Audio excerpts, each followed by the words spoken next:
Our headliner tonight is Meredith Sharp. Meredith is the owner of Natural Beginnings Childcare, a holistic and organically minded daycare. She started her program in 2016 to offer both parents and children high-quality childcare as a means to homeschool her own children. She's passionate about clean living and well-sourced food. When she isn't leading tiny humans, she maintains a homestead with a large garden and chickens. She sells her homemade tallow balm at farmers markets and loves painting and hiking in the woods. Please help me give a big Sparks welcome to Meredith Sharp.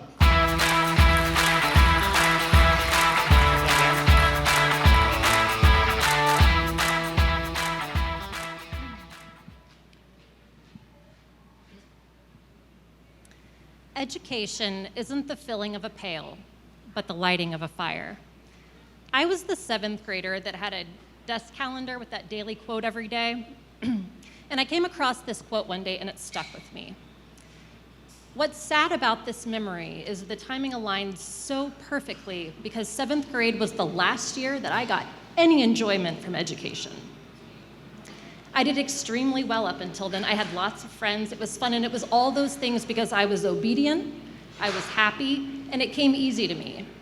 But in 7th grade, that changed, and I changed. My parents did everything right. They sent me to a wonderful school in a great school district. They believed they were doing what was best for me, and on paper, everything should have been perfect. My grades should have stayed good, athletics pursued, opportunities abound. But the reality of what happened is very different, and I can imagine what happens to me happens to many people across the state, across the country, every day. I was bullied to the point where it was impossible for me to focus on my schoolwork.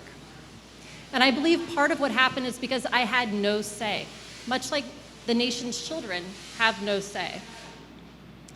When I became pregnant with our first child, my husband and I decided that we would look at alternative schooling options.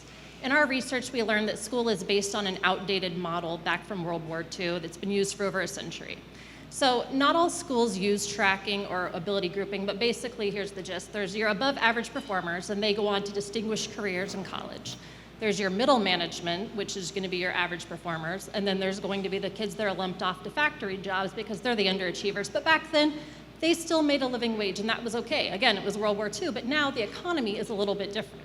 So while tracking is used in different ways in the classroom now, the outcome for many students is still the same. Your minority groups and the children from harder socioeconomic circumstances are going to get left behind and are often overlooked. So where is the innovation in education? We don't like using Stone Age technology. And yes, laptops and tablets have been integrated into the classrooms, but that still hasn't really lessened the load for teachers. Of course, children are going to get left behind and fall through the cracks because there is so much for teachers to do to prepare for standardized tests. And then and sadly, because of the ratios of students to teachers, it's really just a one-size-fits-all approach. Teachers are being burnt out with little pay, and for one of the most important jobs on the planet. So I ask you, we talk about doctors doing heart surgery and saving a life, but a teacher, they can touch a heart, reach out to a student, change a future, and why is that somehow less valuable? So being disenchanted with traditional schooling, I spent many hours researching homeschooling. Could I do it? Was it for my family? Would my daughter take to it? What are the different approaches? What does it look like in different countries? It was a late night of researching when I studied Finland. Finland's education system is regarded as one of the best in the world, and other nations are striving to emulate its structure of well-paid teachers, plenty of recess time, little homework, and no standardized tests. Children in Finland don't begin formal education until age 7. They spend most of their time in outdoor forest schools up until then. And education is a crucial part of Finnish culture, which is amazing and the way it should be. They are also #1 in the world for a high school completion rate. So if there was a book or article, I searched it out. And it was in my reading of Free to Learn by Peter Gray that I learned about Sudbury schools. So a Sudbury school, they're typically found out east. They're a mixed age range of about kids aged 5 to 18. And the school, what's so cool is it's a direct democracy, so it's entirely like equal footing for students and staff. So children are self-directed and that they choose what they want to learn each day. The nice part, too, is that students get to make the rules and the laws of the school, so they hold themselves and each other accountable. What I like about this philosophy is that it gives a child agency. It gives them responsibility in their future, in their own education. So people ask, well, what have you chosen? Well, that hasn't been easy. 3 years ago, I left corporate America when my daughter was 2 to pursue this lifestyle, to transition my lifestyle. I homeschool my daughter now, and I supplement her with a nature-based program. And I send her to a Sudbury-style co-op 3 days a week.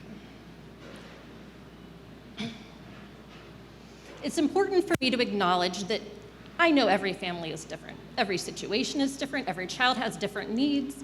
Some children go to school and they thrive in that structure, and that's awesome, and that's wonderful. And some parents, they want to homeschool and they can't, and some parents don't want to homeschool, and that's fine. This is all okay. This is all fine. What I'm passionate about is igniting the love of learning in children. I'm excited about educational reform. I'm about starting a dialogue. The fact is, I want every child to be ignited with a love of learning, to be met at their level, to be guided to find their interests and their passion. This has not been an easy path for my family to navigate. I've had to change my career. My husband has had to change his career. I don't want anyone to think that this was handed to me or that I think I'm better than you, because that's not the case. I feel like every family should be met and supported through this educational journey for our families, for our children, for our future. One of my friends enrolled her child in a public school after years of homeschooling. And the look on people's faces of relief, oh my gosh, she's gonna be getting a proper education now, caused me to take pause and think about, okay, what do I think about? What are my old views on homeschooling? You think of sheltered, religious zealots. You think, oh man, they have no future. They're gonna be socially awkward. And if you compare the days of a child that attends traditional school versus a homeschool child, they're drastically different. One reports to a classroom where they're told what to do every second of the day, and another one uses the world as their classroom. The next statement is difficult to say. It's difficult to say, and it's difficult to receive.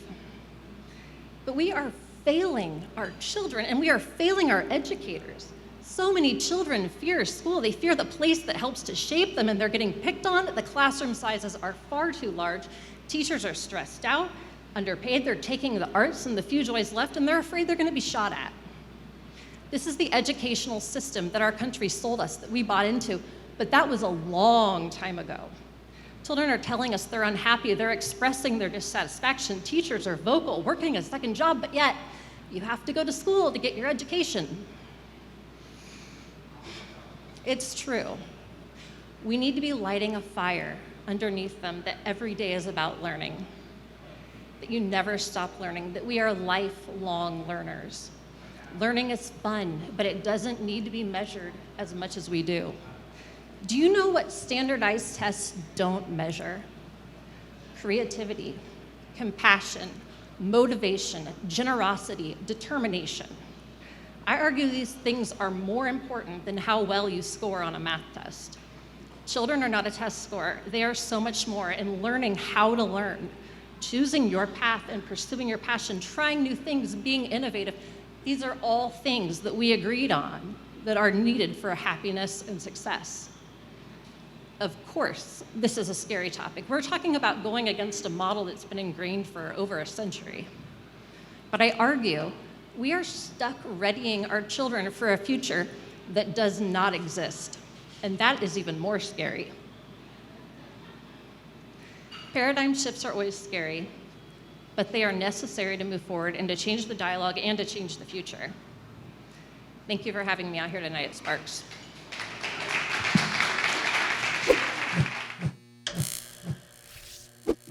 Don't delay. Get your ticket for the next Sparks event today.